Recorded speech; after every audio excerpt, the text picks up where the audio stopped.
Hi, everyone. Welcome to the Biz Dev Podcast, the podcast about developing your business. I'm David Baxter, your host, and I'm joined today by Gary Voigt, who, I bet you didn't know this, was the inspiration for Horton Hears a Who. So Gary was Horton. In case you were wondering, Gary looks strange I to was me. the only one that could hear them. Like no one. You could hear them on the that spec? existed. I had to, write a big essay on Probably what they those sound Dumbo like. ears you got there. They do stick out a bit, don't they? A That's little why I bit. wear a hat. Try to camouflage Just to pin them a little back. bit. Yep. See, I don't get that. I can't even hide them under Some hair. people do wear hats that actually put their ear underneath the edge of the hat to kind of hide them. I can't do that though; it hurts. I have sensitive Those are ears. your elven ears when you have to get the elven ears up there. How else do I hear who's? Come on. That's right. More importantly, we are joined by Stephen Dunn, who is the Chief Operating Officer of Exeter Building Company. We are going to be talking to him what that means in just a little bit. But first, we're going to talk about AI because that's all that matters in the world. You know, actually, Gary's a bot. I should have made that the joke. You're just an AI chatbot. Yeah, but I'm 4.0 this week after last week's up. That's right. You got an upgrade. Yep. Did you pay attention to any of this, Stephen? This AI chatbot mumble jumble? Yeah, absolutely. I mean, it's hard not to. I think that there's a lot of fear with people when it comes to AI. I think it's just like the internet. Before the internet came out, everybody was really afraid of, what it was going to do, whose jobs it was going to take away. I really think it's just opportunity. So it's really, how do you leverage it? I've used it for things as simple as writing an email, writing back to clients. I've used it for writing to trade partners, to vendors, giving awards, marketing. Have you been using Chat GPT, that prompt? I did. Yes. Yeah. I'm not a huge tech person. At the end of the day, it was just one of those things where I feel like you kind of got to be well-versed in it to understand. And so started using it and seeing how I could leverage it to, write different pieces of information out for you. Cause it takes in, so much more than what we can take in. So you could be a 25-year experienced salesman, and that bot just through learning is going to learn more than you've done in 25 years and probably give you a better sales script than that sales guy. It's been doing it 25 I've years. used it for like research purposes and stuff like that. I asked it to generate lists of ideas and things like that. And if it's not, some of it seems like your generic stuff that it would pull from any other article, but some of it is actually enough to where it'll get you thinking in a different direction than you might have, or at least kind of get you kickstarted and coming up with a little bit more to add to it. So I think I've found it most helpful in that space, at least for the Chat GPT stuff. Yeah. For the image creation, that's just fun. That's how we're going to fire Gary. Is we're just going to replace him with Dolly. So you don't know my prompts yet. You can't do that. I got my prompts. He's got his prompt. So what I'm interested in, so the new Chat GPT 4, let me say that right, is the new one that just came out recently. And that thing, they put it through the paces. It got a 1400 on the SAT. It got over a 90 on the LSAT. And it got a 5 on all high school AP courses. All of them. So they're showing, look, this thing has chops. Like it's really, really smart. And it allows, and you can't do this yet, but they've shown demos. You can show it a picture of what's in your fridge and it'll tell you recipes that you can cook from said picture, because it can now understand pictures and then it can answer questions about it. So it's really interesting. They've been taking some of the famous meme pictures and saying, explain to me why this is funny. And then to have a computer explain to you why a meme is funny in and of itself, because it's so bad. But what's interesting to me is basically everything you guys just said is what everyone sees. Is I don't want to write this email. I want to summarize this gizmo. I want to reply to this guy by using the prompts, right? So it's faster. But in the coming months and years, my guess is now the robots are going to start talking to each other, because the guy who wrote that to you originally was a robot, and now you're replying to him as a robot. And I'm just very curious as to how much of this grunt work that we do every day is going to go away. I mean, there's people whose entire job it is to take a Word doc and turn it into a PowerPoint slide. And now the thing will do for you. Microsoft announced recently their Copilot, which is their new thing in Word and in all of their Office stuff, that will basically, you give it a prompt and it will do it for you. It'll do It's whatever clipping you on say. steroids. Yeah. It's click. Yeah, it's clicky. No, Clippy. clippy. The little paper clip. You're probably too young for that, Stephen. Do you remember that? Did you ever see the paper clip? Yes. No, I remember. When he was 4 years old, he played with the paper clip on Word. But this is what they've wanted forever, right? And now, like someone explained to me what it's, Excel being a great example of this is so powerful, but so few people know really how to use it. Mm-hmm. And now this thing will explain to you, hey, I need a pivot table, or I need to display this blob of data in this way. And you don't need to know Excel anymore. It'll just and do it. And I'm very intrigued to see that. But I still think it's like everyone, when we talk, I'm going to back up for a second. When we talked about automated cars, everyone was so excited. I'm going to be so excited when I don't have to pay attention to drive anymore.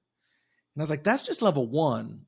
The real magic of it is when you're not even in the front, you're in the back, right? You're working during the car. So what is the equivalent of that for all these AI things? What is the equivalent of being in the back seat when the AI is driving? That's what I'm curious about when it comes to this chat GPT stuff, just chat in general or AI in general. What will that look like? Does anybody have any thoughts as to what, after we're done playing around and writing each other emails, what are we doing next? In my head, it's the sequence from the Disney movie Wall-E, where you just see the giant corporate ship floating in outer space with all the passengers on board like it's a cruise ship, just sitting in a chair getting zoomed around to do whatever they need to do. Because everything else will be destroyed. We go straight from writing each other emails from to GPT-5 to Wall-E. Yeah. Perfect. That's not a jump. Our bone, we have been sitting there so long, our bones have become detached, and we're just Midjourney would have already created the storyboards for how we're going to get there. So yeah. Nice. What do you think, Stephen? Do you have an intelligent conversation? Because that was really bad. I think it's interesting when you think about it, because I think before ChatGPT, before we started seeing AI really work, you would have said that it was going to take away the mundane activities. It would have taken away your data entry, your conversion from Word to PowerPoint. And where we saw it really go was directly towards those creatives, towards your copywriters and towards your sales scripts. I mean, you think about eventually one day we're going to call somebody and you're going to have to ask the question, are you human or are you AI? And so I don't know ultimately where it goes, but I think what it will do is it will force us as humans to be more creative. I think our jobs will be more built around thought, because I do think that while it started in the creative space, it's going to eventually take over a lot of the data entry. I'm CPA, I started out in taxes. I think some of the jobs of accountants, where we're doing a lot of data entry, we're taking an Excel work paper, as we called it, and we're recycling it for the next year. That's a human right now. Eventually that can be AI. You plugging in data. If it can, there's different types of AI. I mean, you can like black box scraping, things like that.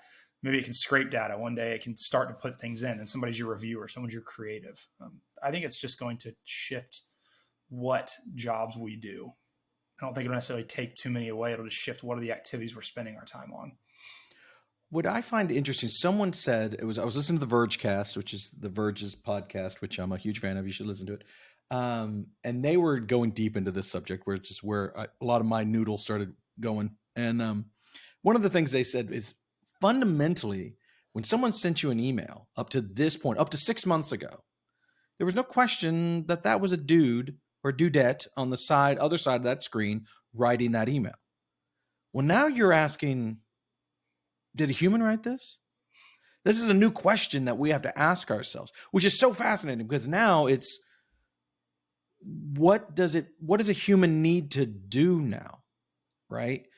Does a human need to do this grunt work, or can we just leave that over for the robots to do, and we do, like you're saying, the more creative work? Because that's ultimately where we didn't realize how much drudgery we were doing until the robots took it all away. And I think that creative side, which is unfortunate for a lot of people who are not creative at all, but it really does. Like, if someone asks us, I mean, I get asked this at least once a week: are you worried for your job as a computer programmer? No. And they're like, well, but now the chat GPT-4 can, if you do a hand drawing, you can take a picture of it and it'll write the code for the website of the thing you just drew. Okay, cool. Have you seen what that website looks like?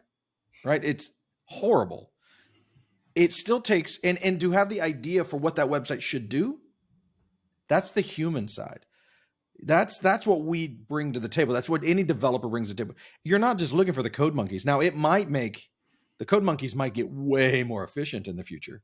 Yeah, it's basically giving them the encyclopedia of all code that exists at their fingertips. You know what I mean? As far as specializing in a certain language, that might not even be a thing anymore. Yeah, I think you nailed it. It's the efficiency factor. I think that is really what I think this will ultimately change. Is how efficient can we be with our time? You look at, the most successful entrepreneurs, the most successful business people. What do they have? They have focus. They focus on the right things. They've made their time so efficient. What does AI really allow us to do? It allows us to be more efficient in the higher leveraged activities. I think if I can go now and say, I know exactly what I want as a coder or a writer or an artist to a certain degree, let's assume that the art ones get way better because right now they're still like the hands are all jacked up and stuff. But say they got really good in a few years. The idea of what to do is still a human thing.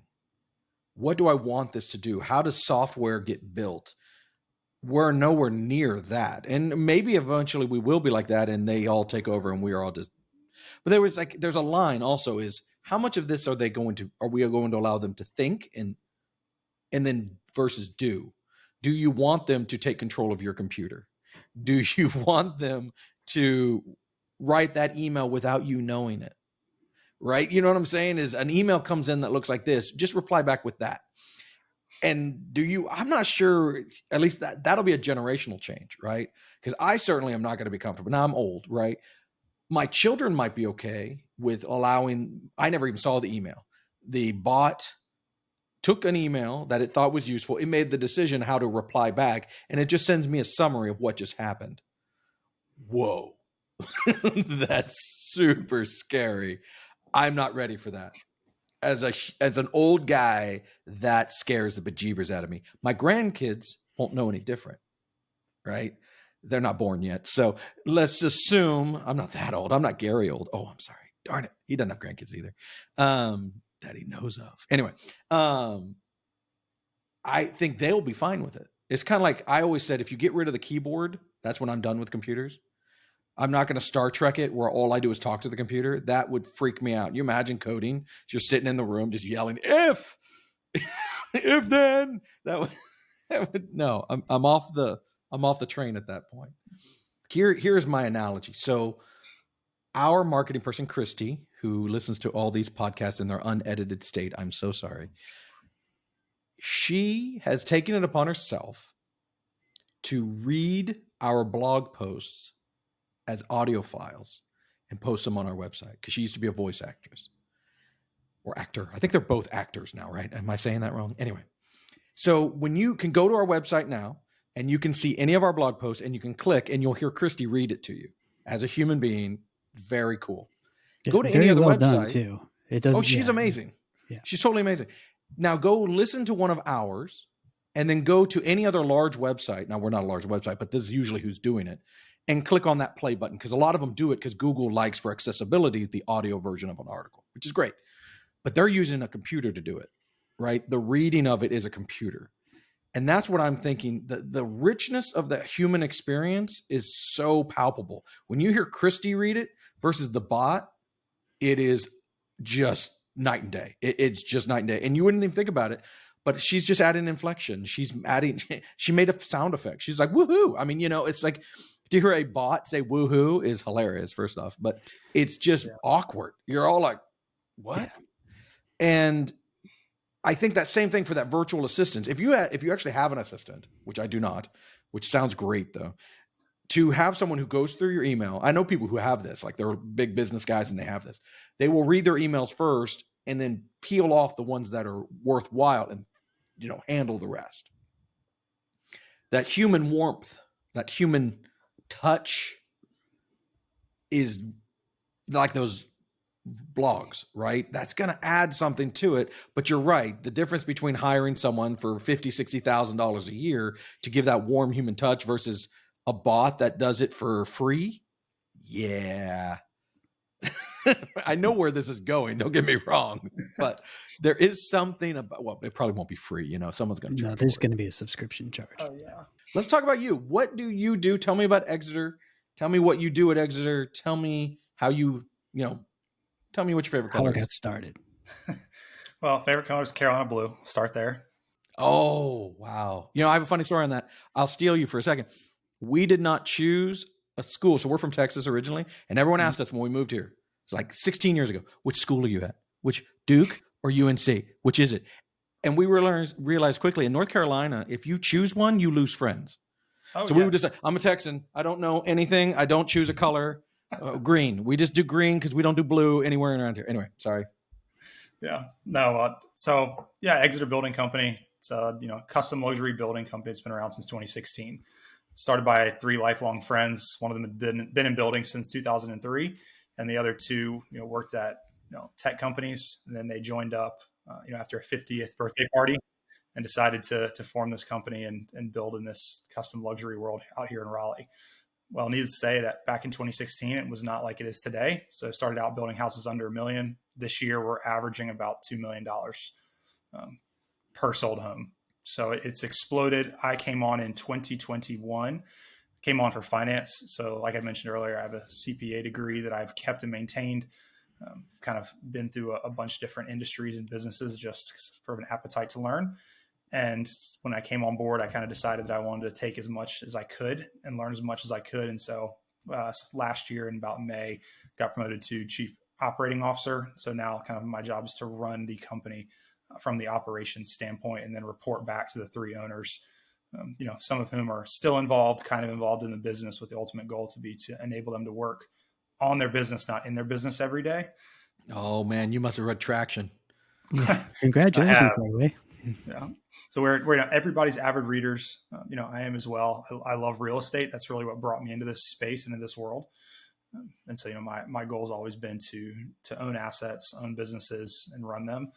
So all of us read. We all share books. We all share YouTube videos. Of different. Something tells me the YouTube videos they share are different than ones we share, Gary. We just send dog pictures and stupid pranks. Something tells me yours are a little different. That we can make fun of. Yeah. So you get a lot of the guys like Alex Hormozy, Gary V.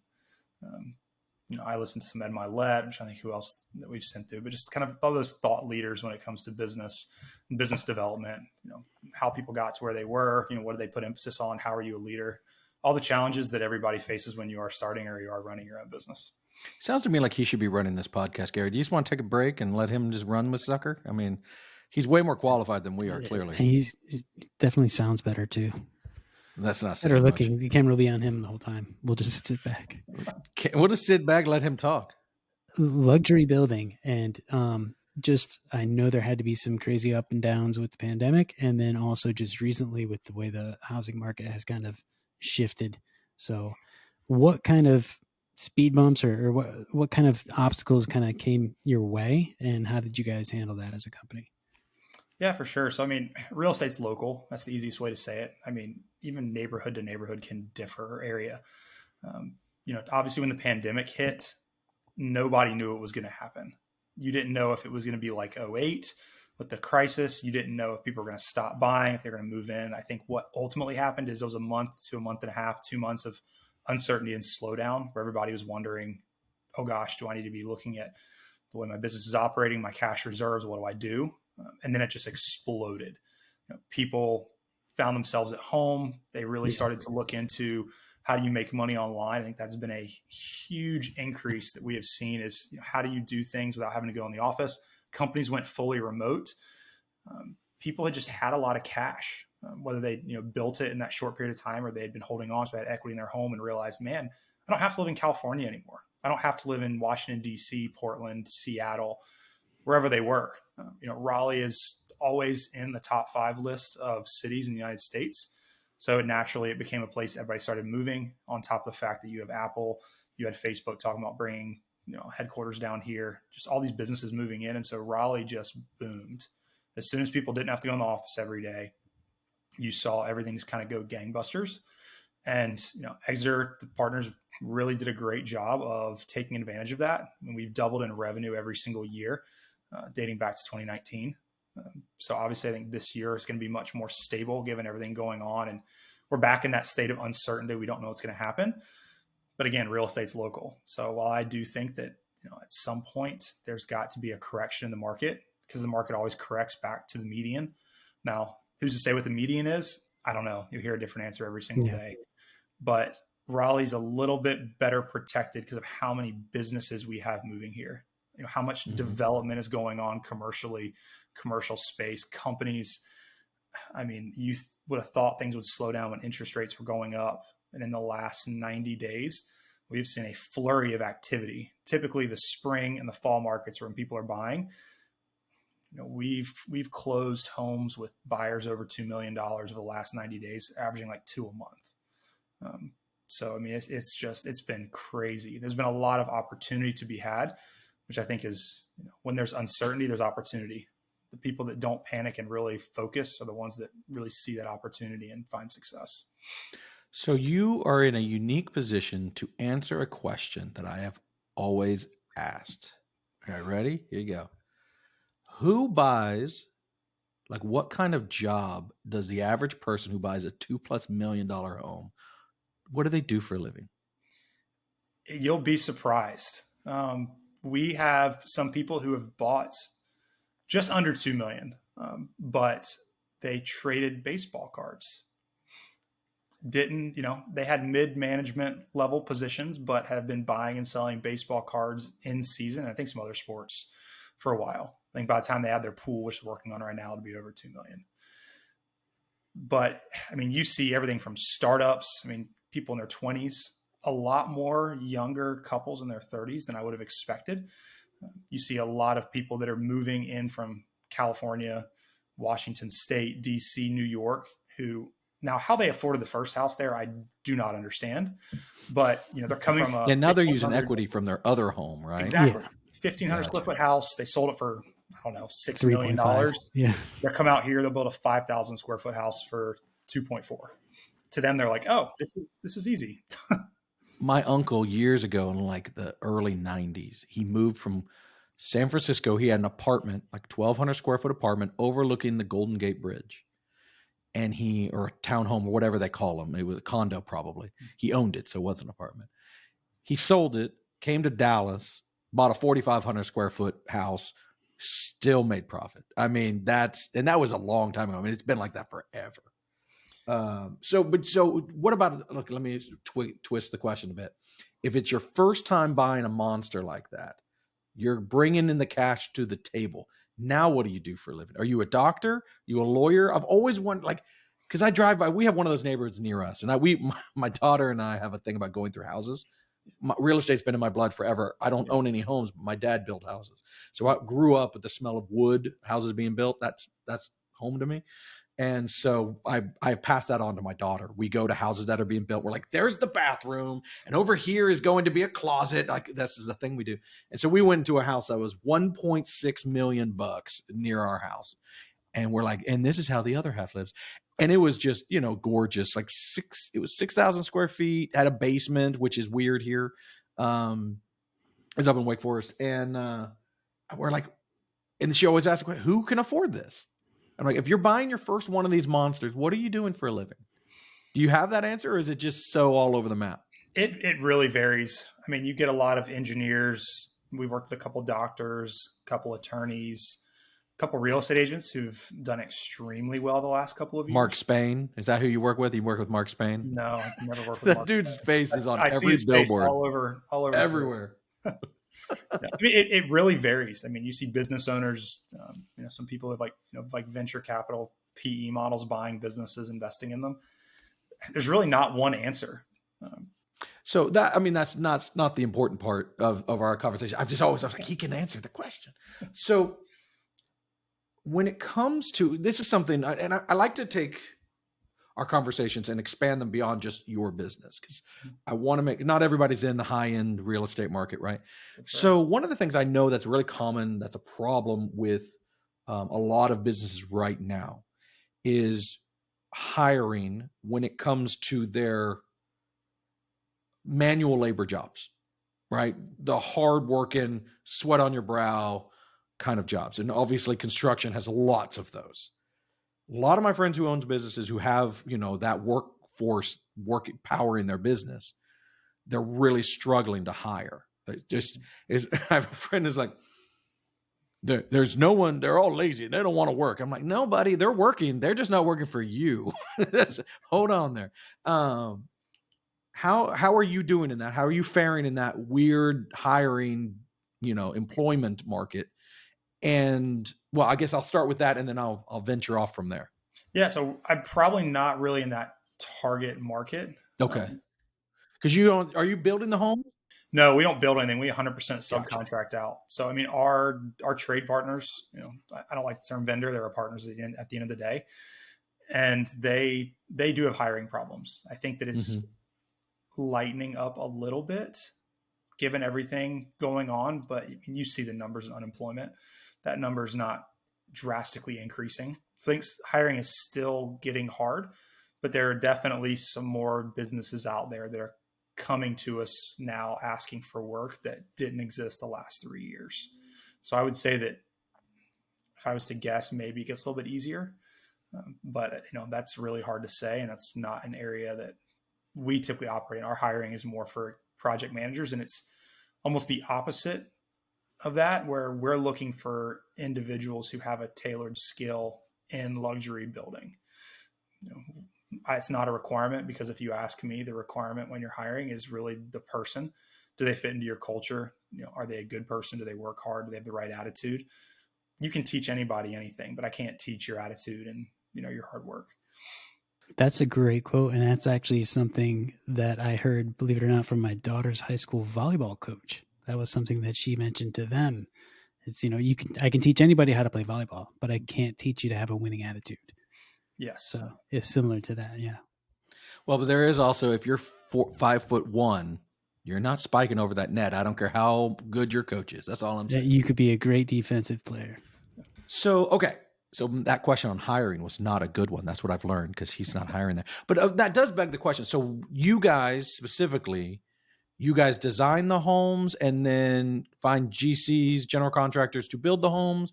What is your actual business?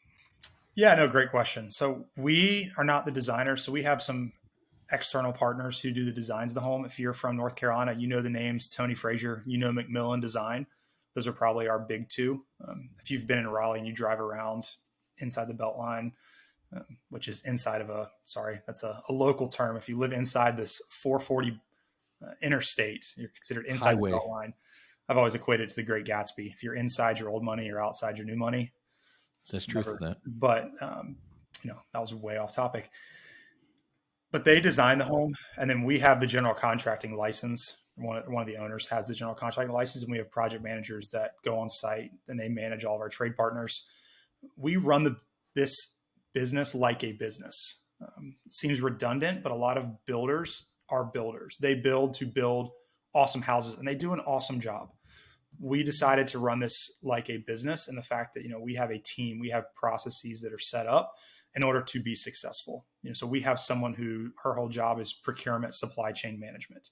She does some other things like, business management as well, but really her job is to help us working with our trade partners and ordering supplies. Our project managers get people on the calendar and get them out on site, inspect their work. We have someone whose whole job is permitting. We have designers on our team that work on designing the specs and selections of the home. We don't do any interior design work, but they'll help you pick out, where do you want your electrical outlets? What type of light fixtures do you want in your home? How do we want to design your cabinets? What type of countertops do you want? And so we really run this like a business, and that's been a huge benefit for us when we've had to go and get lending, because obviously this building is not financed 100% in cash by just really rich people. You're leveraging money, just like most businesses are. And so banks look at us and say, oh, you actually have a business, a process, a team. You have a chief operating officer, which is probably a little bit outside the norm, because usually it's just, an owner and a truck is always what we say about a lot of builders. And so that's kind of the benefit that we have in the way that we build. So it's a long-winded answer to your question. No, that's perfect. Yeah, my dad was one of those guys of the truck. That was it. Yep. He had a Suburban and he had a magnet on the side, and that was his business. That was the whole thing. That business did not last very long. So I totally understand. The question that I had earlier about the pandemic and then about the home rates was kind of like trying to see what kind of obstacles that you guys have gone through from the beginning.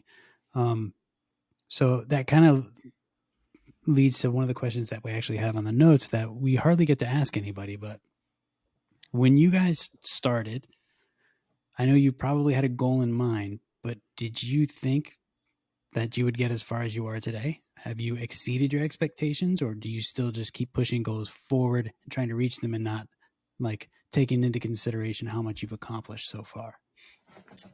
So I was not there when the business started in 2016. So I can answer, I don't know if that was more of a business question or like a personal question. Not personal, just mean Exeter itself. Yeah. So, I mean, I think when the business was started, that emphasis was probably in that under $1 million, probably not doing 20 homes a year. I think that was not the model. Really, opportunity arose where, we were focused in on the business, focused in on making the right decisions. And opportunity came up that said, okay, there's a marketplace now for this. Land prices are going up. Who's building in this inside the Beltline world, which is more complicated. And so that's really where, over time, what we've developed is, what do we stand for? So for us, our biggest keys are, we build, we are the luxury builder for inside the Beltline in Raleigh. So that's a much harder area to be in because land is a lot more expensive. And, there's more challenges working with the city in terms of different building rules. And then we also work on out-of-town buyers because we have systems and processes in place that enable us to do so. So you don't have to technically live here to build your house. You could be in another state and you'll get weekly updates. You'll get photos. You'll get constant communication. You'll get feedback. That way there's that availability. So it's like you're here, even if you can't walk the home every single day. But to say that this is doing 20 homes a year, averaging about $2 million a year, you can do the math, it's $40 million a year. I don't think that was necessarily what the business picture was in mind in the beginning. I think it's just what has been born out of opportunity and really listening to what clients want and what people in this area have wanted. So it's really using that customer feedback. In real estate, you have real estate agents, so talking to them about what people are looking for. So Detroit is always looking for opportunity, and if you have to pivot what that business model is, then you can make that pivot rather being stuck and saying, I want to build $800,000 houses. That's where I want to be. It's a very different product than it was 5 years ago. Yeah, that actually, you brought up something, working with real estate agents, working with developers, working with contractors. So you're in a position where who do you actually market your business to? Do you market your business to the contractors and then you also market the same business to like the actual designers or architects, companies that build or develop the homes, or what does your marketing look like? Yeah, no, that's a great question. So at the end of the day, our marketing is always targeted towards that end user or the purchaser, the client that wants to buy the home buyer. House. Yeah. But at the same time, I mean, we're still marketing to real estate agents. Like the most powerful type of marketing that we have in this industry is word of mouth, and it's referrals from our clients. We actually just sold a house in a neighborhood up in Wake Forest, actually. That was because one of the clients is building her house and she referred her friend to live 3 houses down from her. And so it was a referral. Rich people know rich people. Yes. That's just how it works. Yeah, it really is. But I mean, that's true in anything. I mean, word of mouth is always much more powerful. You have one person tell 2 people, 2 people tell 4 times. I mean, that compounds so aggressively over time. That's probably the best marketing we do. We do social media marketing, again, showcasing what we can build, how we build. And really, it's also just to let the real estate agents know what's out there. I think a big problem that a lot of builders don't know they have is that agents don't know what is coming if it's not in MLS. Right. And so if it's not, and there's good and bad things to do in MLS, like you shouldn't really put like an unbuilt house in MLS because then somebody could be coming from Charlotte and go drive your property and see that it's a house from 1943 still sitting there and they thought that there was a $2 million house there. Well, there's good and bad practices there that we use. I mean, it is a way to drive leads. So as long as you are being honest in that, MLS description, you'll see people do different things, but really it's marketing to our agent community to let them know, hey, we have a house that's finishing on March 31st of 2023. Let your buyers know. hey, we have this piece of land available that if a buyer wants to design their own home, bring them by. Oh, we have another piece of land. If you want to use the plan we're planning on and are permitted for, we can make some changes for them, bring them by. So it really just. And then do you guys develop like the promotional materials and stuff like that and send them out to the different agencies to, okay. Yes, we do. We use a CRM. We send out weekly, not weekly, but bi-weekly, probably newsletters where we try to highlight on different topics, on different communities that are available, different homes that are coming available. The Parade of Homes is a huge event in North Carolina. It is. Yeah, where, it's a huge event down here too. I'm in Florida, and that's something, everything that you've touched on so far with about the kind of intercepting it and letting real estate agents and agencies know about what's coming up. I've done plenty of work with marketing real estate in one of my previous jobs. And yeah, that's a big thing. The promotional, the Parade of Homes, and just the referral network amongst different real estate companies is a huge thing too. So yeah. And I mean, your production track builders who build 30, 40, 50, 60, 100 plus homes in a little development, you can put a development in MLS so everybody knows it's coming. I think when you get into that custom luxury world, it's a little bit different because you have houses sporadically strewn about. Rarely do you have one development with multiple homes in it. So one thing we like to ask every single one of our guests who are in, so I guess the reason why we ask this, and I don't know if we've ever actually said this, every person we speak to is a leader of some sort. Every single person here is that we've ever interviewed is a CEO, a C something O, a founder, leader of some sort. And so that's where we value that insight. And so the question is simply, if you were to meet a young version, not of yourself, but just someone who is hungry, entrepreneurship, business, they want to make a new sock company, they want to make soaps, whatever, not necessarily building, right? That's the crux of it. Mm-hmm. What 3 pieces of advice would you give them to get them on their way that you have learned as you've been a leader in your company? I think the first piece of advice for anybody doing anything is be relentless.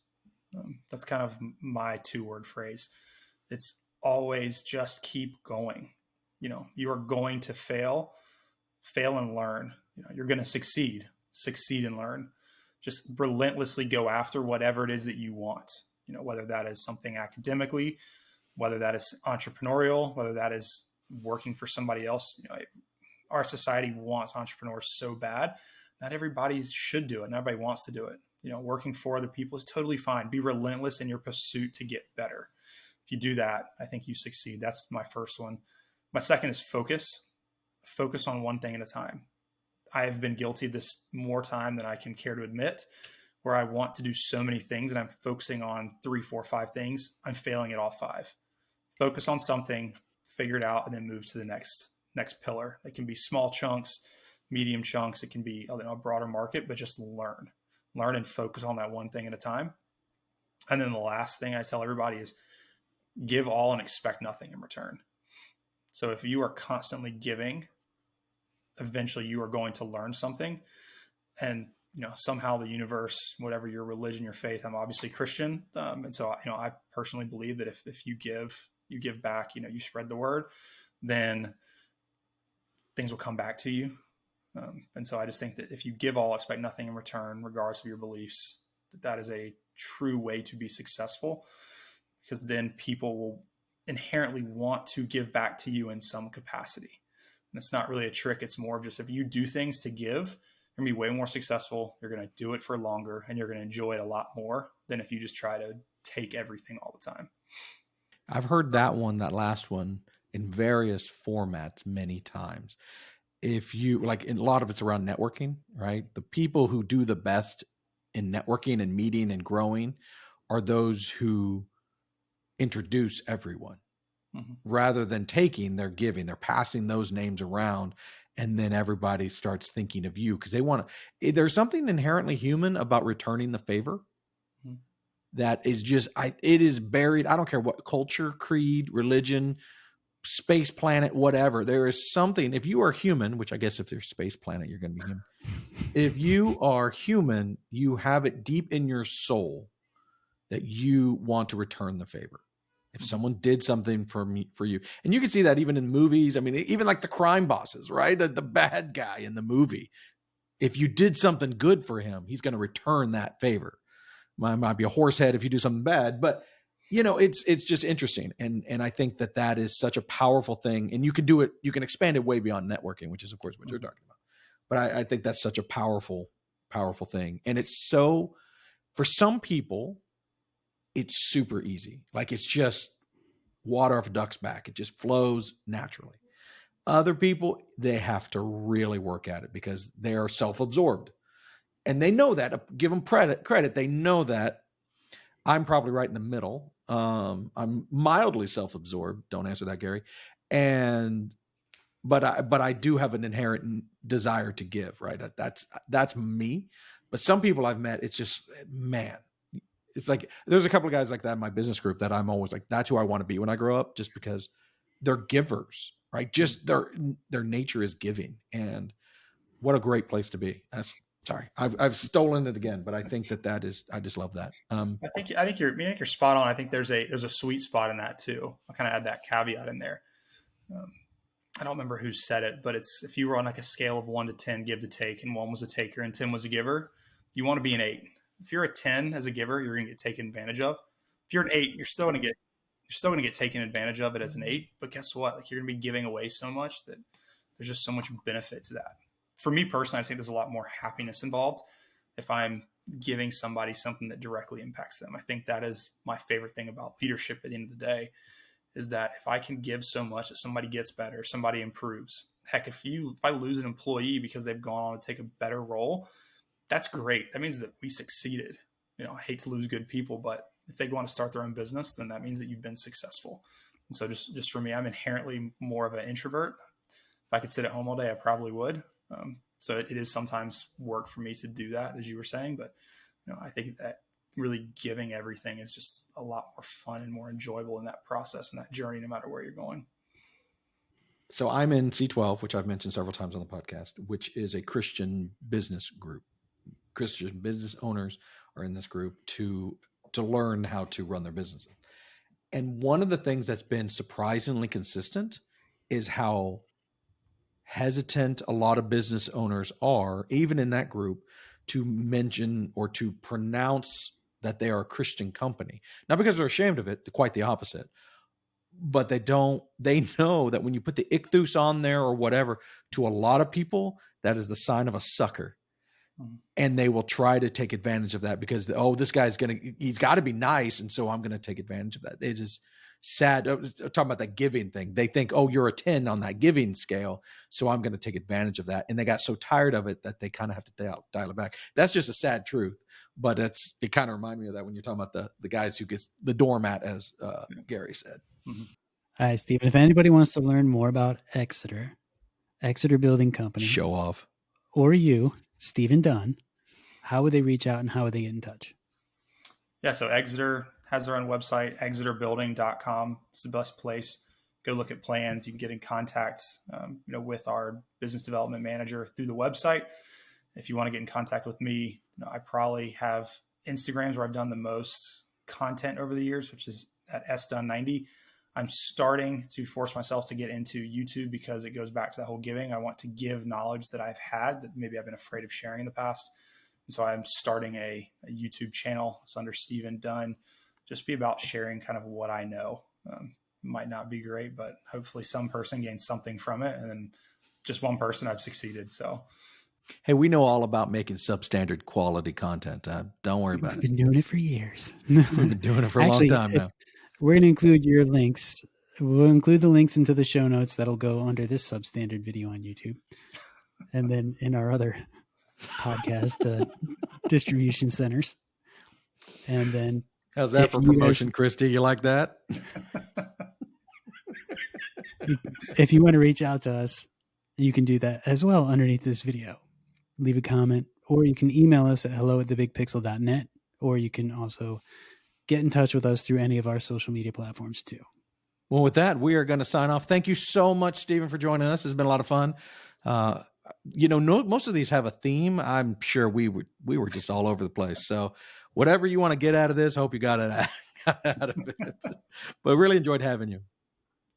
It was a really good conversation. Yeah. No, nice meeting you, Stephen. It's easy when you can do that. So I appreciate it, gentlemen. Enjoyed talking to you.